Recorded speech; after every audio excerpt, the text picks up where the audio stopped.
Assalamualaikum warahmatullahi wabarakatuh. Halo teman-teman, pada video kali ini kita akan membahas materi tentang dasar konstruksi bangunan gedung.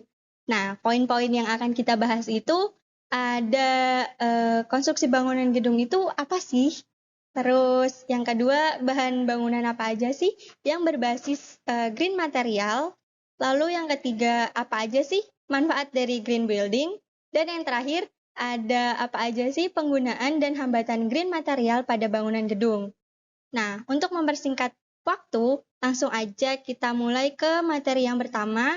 Ke poin yang pertama itu ada konstruksi bangunan gedung. Nah, di sini kita akan membahas seputar bangunan ramah lingkungan atau green building. Apa sih green building itu? Jadi, green building itu adalah suatu konsep bangunan di mana dalam proses perencanaan pembangunan, pengoperasian, perawatan, dan peruntuhan selalu mengutamakan penghematan sumber daya alam seminimal mungkin. Pemanfaatan lahan dengan bijak, mengurangi dampak terhadap lingkungan, menjaga kualitas mutu udara, dan memprioritaskan kesehatan penghuninya dengan mengedepankan pembangunan yang berkelanjutan. Lalu ada faktor bangunan green building. Nah, di sini itu yang pertama, efisiensi desain struktur. Nah, apa sih efisiensi desain struktur? Jadi, efisiensi desain struktur itu berarti kemampuan untuk merencanakan dan merancang struktur bangunan dengan cara yang meminimalkan limbah, biaya, waktu, dan sumber daya yang digunakan. Nah, ini mencakup pemilihan material yang sesuai, pemilihan metode konstruksi yang efisien, dan perencanaan tata letak yang optimal. Lalu yang kedua ada efisiensi energi, yang berarti konsep ini mencangkup langkah yang dirancang untuk menghemat energi, baik dalam tahap perencanaan dan konstruksi bangunan maupun dalam operasional sehari-hari bangunan. Yang ketiga ada efisiensi air, yang berarti memperhatikan penggunaan air termasuk cara mendapatkan air dan pengelolaan yang ramah lingkungan. Dan yang terakhir itu ada efisiensi material, yang berarti untuk menerapkan konsep green building, pemakaian air itu menggunakan material yang sesuai kebutuhan, tidak lebih dan tidak kurang. Nah, maksudnya itu dalam konsep green building menggunakan prinsip yang untuk mengelola dan menggunakan material secara bijak dan sesuai dengan kebutuhan proyek konstruksinya.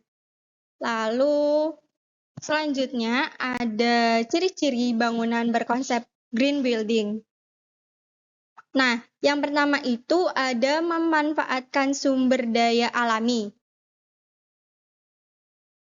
Memanfaatkan sumber daya alami ini maksudnya itu kan kita biasanya di kota-kota besar banyak menggunakan lampu untuk penerangan dan alat pendingin agar ruangan menjadi lebih sejuk. Nah, penggunaan yang berlebihan akan mengakibatkan listrik yang berlebihan pula.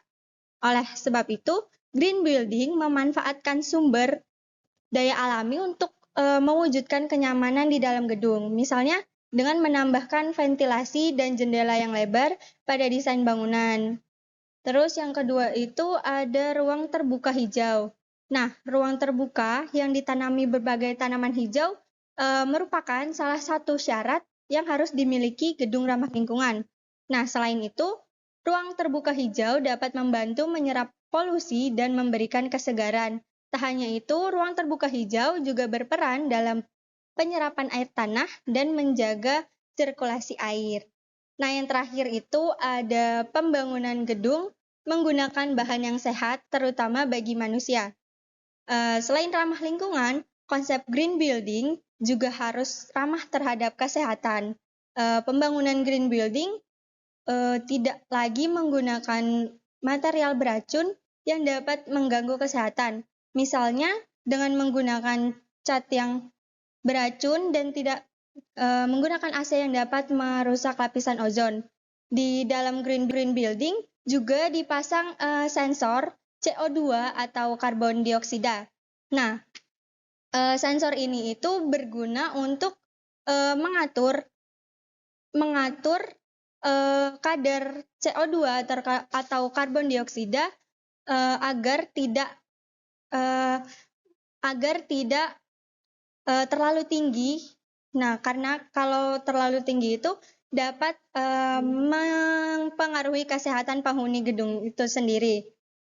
Nah, kurang lebih seperti itu dari ciri-ciri bangunan konsep green building. Untuk selanjutnya, bahan bangunan berbasis green material. Bahan ini sendiri terdapat 7 bahan yang sering digunakan dalam pembangunan bangunan berbasis green material.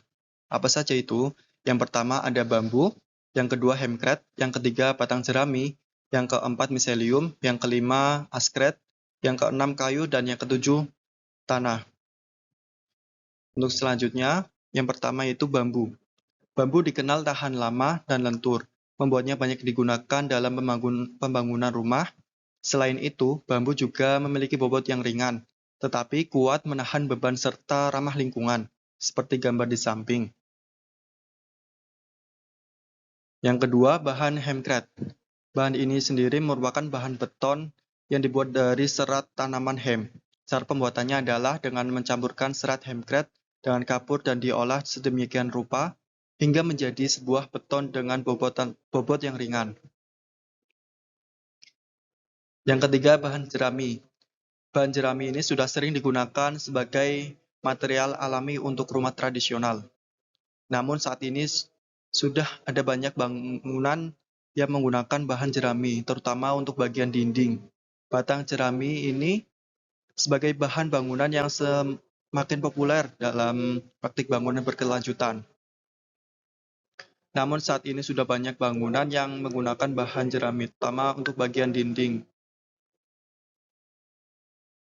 Keunggulan penggunaan batang jerami ini sebagai material green building meliputi sumber daya terbarukan, isolasi internal yang baik, kekuatan yang mengejutkan kontribusi dan konservasi kayu, aspek ramah lingkungan, fleksibilitas desain, biaya yang lebih rendah, dan serta perawatan yang lebih minimal. Yang keempat yaitu miselium. Bahan miselium merupakan jenis jamur yang saat ini kerap dijadikan salah satu bahan bangunan yang ramah lingkungan, seperti gambar pada di samping ini. Yang kelima ada askret. Askret ini adalah bahan bangunan pengganti semen. Bahan ini berasal dari produk sampingan pembakaran batu bara, seperti gambar di samping untuk bahan sendiri. Yang keenam adalah bahan kayu. Bahan bangunan ini sering digunakan dalam praktik bangunan berkelanjutan. Sebagai sumber daya terbarukan, kayu berasal dari hutan yang dikelola secara berkelanjutan. Ini membantu mengurangi dampak lingkungan dan emisi karbon. Penggunaan kayu sendiri dalam konstruksi salah satu cara yang efektif untuk mendukung praktik bangunan berkelanjutan dan menciptakan bangunan yang ramah lingkungan.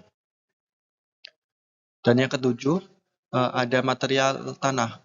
Material ini biasa digunakan untuk pembangunan dinding atau lantai rumah yang sudah diterapkan sejak ribuan tahun yang lalu. Bahan tanah ini yang dipadatkan adalah bahan bangunan yang digunakan dalam praktik bangunan berkelanjutan. Bahan ini memanfaatkan tanah setempat dan memiliki sifat isolasi termal yang baik, membantu mengurangi kebutuhan energi dalam bangunan. Proses produksi tanah yang dipadatkan umumnya lebih efisien daripada bahan bangunan konvensional. Oke, selanjutnya kita memasuki materi manfaat green building. Green building sendiri itu didesain untuk mereduksi dampak lingkungan terbangun pada kesehatan manusia dan alam, melalui efisiensi dalam penggunaan energi, air, dan sumber daya lain. Perlindungan kesehatan penghuninya dan meningkatkan produktivitas pekerja, mereduksi limbah atau buangan padat, cair, dan gas, mengurangi polusi atau pencemaran padat, cair, dan gas, serta mereduksi kerusakan lingkungan. Adapun beberapa manfaat green building atau bangunan ramah lingkungan antara lain sebagai berikut. Yang pertama ada manfaat lingkungan. Itu untuk meningkatkan dan melindungi keragaman ekosistem, untuk memperbaiki kualitas udara, mereduksi limbah, dan konservasi sumber daya alam. Selanjutnya ada manfaat ekonomi untuk mereduksi biaya operasional, menciptakan dan memperluas pasar bagi produk jasa hijau, meningkatkan produktivitas penghuni, serta mengoptimalkan kinerja daur hidup ekonomi. Dan yang terakhir ada manfaat sosial. Itu untuk meningkatkan kesehatan dan kenyamanan penghuni, meningkatkan kualitas estetika, serta mereduksi masalah dengan infrastruktur lokal. Baik, selanjutnya itu ada penggunaan dan hambatan green material pada bangunan gedung. Green material atau material ramah lingkungan adalah bahan-bahan yang digunakan dalam konstruksi bangunan yang memiliki dampak minimal terhadap lingkungan. Penggunaan green material dalam bangunan gedung sering dikaitkan dengan konsep green building atau bangunan hijau. Berikut adalah beberapa poin penting terkait penggunaan dan hambatan green material pada bangunan gedung. Penggunaan green material. Yang pertama, itu ada efisiensi energi dan konservasi. Optimasi efisiensi penggunaan energi pada bangunan seperti penghematan energi pada sistem pencahayaan dan pengondisian udara. Yang kedua itu ada konservasi air. Efisiensi penggunaan air bersih, pengujian kualitas air, dan juga penggunaan air daur ulang. Yang ketiga itu ada sumber daya material dan siklus. Itu terkait penggunaan refrigeran, penggunaan materi yang ramah lingkungan, dan pengelolaan sampah juga pemilihan sampah. Selanjutnya itu ada hambatan pada green building. Yang pertama itu ada kurangnya pendanaan. Itu membangun bangunan hijau sering membutuhkan investasi awal yang lebih besar. Yang kedua itu ada kurangnya perhatian publik. Banyak orang belum menyadari bahwa manfaat jangka panjang dari bangunan hijau.